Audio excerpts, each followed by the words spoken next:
All right, we're here today talking with Michael from SeaMaster Batteries because you know what? Back in the old days, oils ain't oils. Batteries aren't batteries, are they? Absolutely, David. So let's have a look at some of the features of a good marine battery. First thing I look at is dual terminals, where you've got a solid post and a threaded post.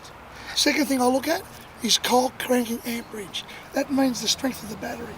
And the third is reputable dealerships that you buy them from, where you're guaranteed service and warranty.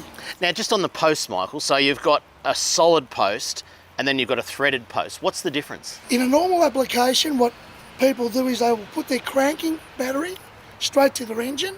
So that's all it does. Specifically, its sole purpose is to crank your engine. The threaded post, covered with a wing nut, does all your accessories, from anchors, electric motors, lights, radios, anything that runs off 12 volt and is not to crank the engine. Okay, and checking that your battery's fully charged and charging it, what's the best way to do that? Look, unless you're a qualified auto elect, what I would do is I crank my engine quickly. If it's lethargic or doesn't start at all, crank over at all, what I do is I pull my batteries out of the boat and I put them on charge. If at any stage it smells like sulfation or rotten eggs, turn it off, replace your batteries. If you've got all that corrosion over it, does that mean the battery's on the way out? No, not at all. I mean, marine batteries are used in salt application. Yeah. Just clean them up with a bit of hot water and you'll be right. Yeah. Charging your battery, you must charge it all the time when it's not in use. There's several ways you can do it. We've got a few things here, like the little trickle chargers, solar powered charging. What would you recommend is the best way to charge your battery? Look, ideally, is a trickle charger. There's two forms. This, as you can see, is a solar. Runs off solar energy and it'll charge your battery. Whereas this one runs off 240 volts. So you plug it into your adapter at home, put it on your battery, and it'll charge it up very, very slowly.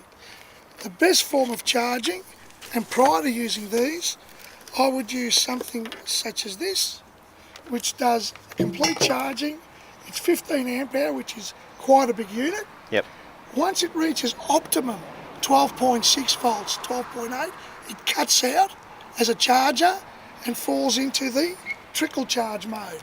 Okay. So then you can take it off completely and just use one of these. Yep. So Michael, coming into winter, what should people do over the off season to make sure they've got a good battery for next season? Well, there's two ways we can do it. We can either disconnect the voltage going from the batteries to your electrical systems, and there's a couple of ways to do it. First way is what I've got in my system, is an isolation switch. Now I'll just turn that to off and I'll put a trickle charger on it, such as this. And spasmodically that'll be used every month for about 12 hours. Yep. And my batteries are tip-top for the new season. Okay, that's all you do? If not, and you haven't got the isolation switch, just take the terminals off. Yep. That's all you need to do. Michael, tell me the difference between a cranking battery and a deep cycle battery. Not a problem. David, a cranking battery is one that receives constant charge from an alternator. That can be a car or even a marine battery. They've got a built-in alternator regulator, something that feeds it voltage or charge. A deep cycle battery doesn't need that. You charge it, it's the makeup of the battery, and it's made to discharge and charge constantly hundreds of times. Whereas a normal cranker, once you do it a few times, you will ruin the battery. So with a deep cycle, you can actually drain that battery all the way down? That's okay for that battery? It's what it's made for, and charge it many more times over and above a cranking battery. You will end up sulfating or ruining a cranking battery by doing that. There you go. Didn't know that. What's the benefits of having dual batteries? Great question. We get asked this all the time, Dave. Basically, it's a safety issue, in my opinion. When you've got a dual battery system, it allows you to have one battery wholly and solely to crank your engine. So when you're out in the bay, that's all it does. It'll get you out and get you in. The secondary battery is a deep cycle, and you've got everything else associated with accessories running off that. So you're never draining off the main battery. Should you use an isolator switch when you've got dual batteries to actually turn them on and off when you stop to go fishing? You certainly should. The one I've got, which is quite an expensive unit, has a number of settings on it. it'll have off, battery 1, which is your cranker, battery 2, which is your deep cycle accessories, and batteries 1 and 2, so they both run together. What I do, or most people with the same setup, is they'll go out with batteries 1 and 2 to where their spot is, then they'll click off 1 and 2 and go to battery 2, and they'll have their fish finders, their radios, but they're not drawing from their cranker, so they're safe to get back in. Now this boat's fitted with an electric trolling motor. Michael, what's the ideal setup for a battery for an electric trolling motor? Dave, simple again, it's horses for courses. What I classify a 12 or 24 volt electric motor is an accessory. Yep. And this should run straight off a deep cycle battery.